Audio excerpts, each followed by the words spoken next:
Primeiro que a experiência chinesa não é replicável. A China é um país socialista, com um capital financeiro próprio, público imenso. Então, por exemplo, a questão urbana chinesa. Cada cidade chinesa tem um banco próprio. É um banco que cria moeda para financiar as suas infraestruturas. Por exemplo, o metrô de Xangai. O metrô de Xangai é o maior metrô do mundo. Em 96 era zero. Hoje é o maior metrô do mundo. Era zero em 96, hoje é o maior metrô do mundo. 56% do metrô de Xangai foi financiado pelo Banco de Xangai, que criou moeda. Emitiu moeda, como diz o outro, né? E não teve inflação. Teve a contrapartida de bens e serviços com o metrô de Xangai. O Brasil não tem isso. O grande nó do Rio de Janeiro e do Brasil é que não existe um capital financeiro que sustente o desenvolvimento urbano do país. Então nós partimos de duas realidades completamente diferentes, né? Um país socialista, a terra é pública, né? Não é privada como no Brasil. Mas se for dar um exemplo com Estados Unidos e China, a diferença Estados Unidos, o que acontece? Pode parecer que não, mas a realidade urbana de um país como os Estados Unidos e a França teve muito mais planejamento do que nós imaginamos. É? Sim, muito mais planejamento do que nós imaginamos. Então, por exemplo, uma cidade como Chicago, ela foi planejada e construída como um entreposto, o entroncamento rodoviário e ferroviário para a expansão do oeste dos Estados Unidos. Ela foi planejada para isso. Entendi. Né? E mais, né? Os Estados Unidos é um caso em que não teve feudalismo lá, né? Então, nas 13 colônias, né? Então, o capitalismo surge de si mesmo, né? Então, é uma outra realidade em relação à Europa, por exemplo. Né? A Europa, as cidades europeias têm uma característica particular que elas nascem com um índice de abertura para fora muito pequeno, porque elas são autossuficientes, né? Elas surgem como cidades autossuficientes e quando elas se juntam, criam suas condições para as revoluções burguesas na Europa, né? E a unificação dos países, como o caso da Alemanha, o caso da Itália e tal. O Brasil não. O Brasil, as cidades nascem, por exemplo, no litoral e voltadas com alto índice de abertura exterior. Então, o desafio urbano brasileiro, em primeiro momento, ele passou pela unificação do mercado interno brasileiro.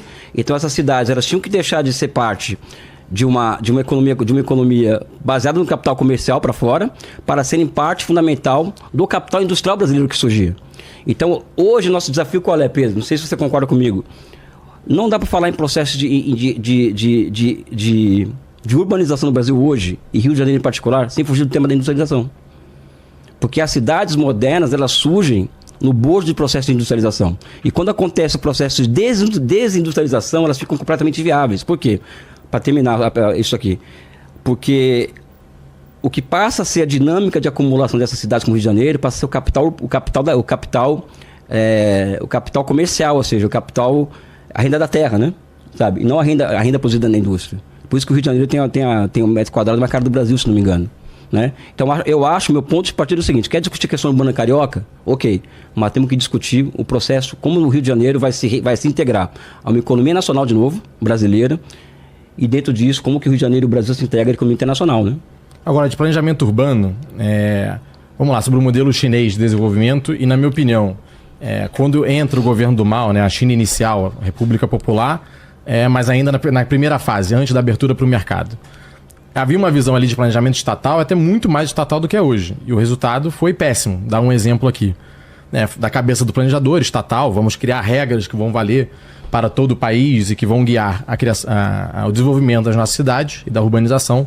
Foi criada uma regra de que todos os apartamentos a serem feitos pelo Estado, e todos eram feitos naquele momento pelo Estado, deveriam ter pelo menos 1 hora de sol por dia, no momento que tivesse menos sol no ano. Então, esse era o critério. Só que acontece, na época, mais ou menos, os prédios dificilmente passavam de 5 andares na China por uma questão de energia, de abastecimento, elevador. Então, quase todos esses conjuntos habitacionais tinham 5 andares. Se você tem 5 andares em angulação do sol para pegar aqui no primeiro andar de baixo, você, com base no sol, você acaba fazendo a distância entre os blocos. Só que a regra é tão da cabeça do planejador central que desconhece, as diferentes realidades de cada cidade, que conforme a latitude, isso varia. Então imagina que na China isso aconteceu, Pequim e as grandes cidades ficavam mais ao sul. A China tem mais pessoas e já tinha naquele momento mais ao sul. No sul, por causa da posição do sol, Vilela, por causa da posição do sol, os blocos tinham que ser mais distantes do que no norte da China, porque a latitude muda. E aí você pega, os conjuntos ainda estão lá. Né? Você vai comparar os dois, os blocos são mais distantes. Então imagina que na cidade chinesa, onde tem mais gente, ou seja, você precisa acomodar mais pessoas, os blocos são mais distantes. Então, para 10 mil pessoas, no sul você tinha que fazer condomínios mais largos e no norte você consumia menos terra, o que não faz sentido. Era uma lógica, sinceramente, claro, porca que entregou um resultado ruim. E aí, com as reformas guiadas para o mercado, sobretudo na década de 80, a China, claro, as terras são públicas, mas em Singapura também e não é um país socialista. Então a gente pode seguir esse modelo. Tem países capitalistas que seguem o modelo de terras públicas. Você faz ali uma cessão por 70, 80, 90, 100 anos. É no momento que a China faz isso, se abre para o mercado e faz leilão. Eu acho que poucas coisas podem ser tão guiadas pelo preço quanto o leilão, porque quem paga mais leva o direito de construção. E aí sim, de fato, a China começa a ter captar investimento, e aí o modelo de financiamento a gente vai debater, mas ele começa realmente a guiar por preço. E não tem, aqui na esquerda brasileira, eu debato muito isso dentro da Câmara, tem um desespero com prédios de 8, 9 andares, né? E aí até parte do PCdoB carioca, do que eu acompanho lá, e PT, PSOL, vão e abraçam, né, o prédio. Não, essa casinha não pode ser demolida para fazer um prédio. E a China, pós-década de 80, foi 15, 18, 20, 25 andares, 30 andares. Porque se não for interessante para o investidor e não tiver escala, o preço não fica barato. Tem que ter escala. E aí parte do que, por que um metro quadrado, por exemplo, no Rio de Janeiro é tão caro, porque a gente não deixa boa parte da cidade, sobretudo na Zona Sul, onde tem grande demanda, construir mais alto, construir maior. E eu até reconheço, e a China, após a década de 80, após a abertura para o mercado, e seguindo por preço, deixou fazer. Os índices de construção na China são muito mais generosos que o do Rio de Janeiro, mas muito mais. Isso impacta o metro quadrado, porque é a escala e a atração de capital. Então, e aí, na minha opinião, é isso. Quando a China passa a se guiar por critérios de mercado, aí sim, você tem um processo de urbanização robusto. Quando era o planejador central, tirando a regra da cabeça dele, o resultado foi horroroso. Não fazia sentido. Pedro, eu acho que primeiro o socialismo e o capitalismo, né, é a questão do preço, a formação de preço, o cálculo econômico. Não é por aí que você vai diferenciar capitalismo e socialismo. O que diferencia uma coisa da outra é quem manda. Né? No capitalismo são bilionários, são medos de pessoas, quem tem dinheiro para comprar voto. No socialismo, é o Partido Comunista. Que por sua vez acaba aqui por si só representando toda a sociedade, até por conta da sua... No caso da China, ele é um partido muito amplo, vamos dizer assim, né? Então é quem manda, ou seja, o que é fundamental na China, as pessoas falam do mercado, né? É um mercado socialista, né? Diferente do mercado capitalista, né? Ou seja, é uma economia de mercado orientada ao socialismo. O que significa que esse mercado é controlado pelo Partido Comunista, ou seja, ele não anda cegamente por aí, né? E a formação de preço na China é cada vez mais, essa é uma tese que eu vou levantar no meu próximo livro, né, que eu estou levantando, é o seguinte: essa dicotomia falsa, na minha opinião, de mercado e plano, ela desaparece na China hoje. Né? Não existe mais... a ação dali do valor é muito restringida hoje na China. Por conta do quê? Por conta do avanço da propriedade pública do nível de produção sobre o setor privado, né? Que, aliás, eu acho que é cada vez menos privado na China. É o setor não público. Então, acho que essa é uma questão que eu acho que é fundamental, que a diferença entre as duas coisas está no poder político, né? Evidentemente que a China, como a propriedade pública de produção, é a mola mestra do sistema, ou seja, os grandes conglomerados públicos, eles é o que gera o efeito de cadeamento para o setor privado ou no público e gera o ciclo de acumulação de economia, ou seja, seria um capitalismo muito estranho, né? E uma economia de mercado muito estranha. Esse é um ponto. Outro ponto é o seguinte: falar da era Mao Tse Tung é muito complicado do meu ponto de vista, e comparar com 78, primeiro que os chineses não reconhecem isso. Né? Os chineses não falam, olha, a partir de 78 aconteceu isso, não. Eles veem um seguidor de Coco Elisa fala que é processo histórico, mas é processo histórico, né? Ou seja, é um jardim de infância de construção do socialismo, começa em 49, sob amplas restrições, ou seja, a China cercada pela União Soviética e pelos Estados Unidos, a China não era reconhecida por nenhum país do mundo, a China ameaçada de guerra, o Mao Tse Tung não tinha muita opção. De ser invadido, inclusive, a China, né? A não ser fazer o processo de urbanização rural. Tanto é que ele leva as indústrias do litoral para o interior da China, por conta da possibilidade de guerra, né? Então, tudo isso, Pedro, eu acho que o socialismo, o processo de urbanização sobre o socialismo, as características chinesas de urbanização, você trouxe aqui uma parte, né?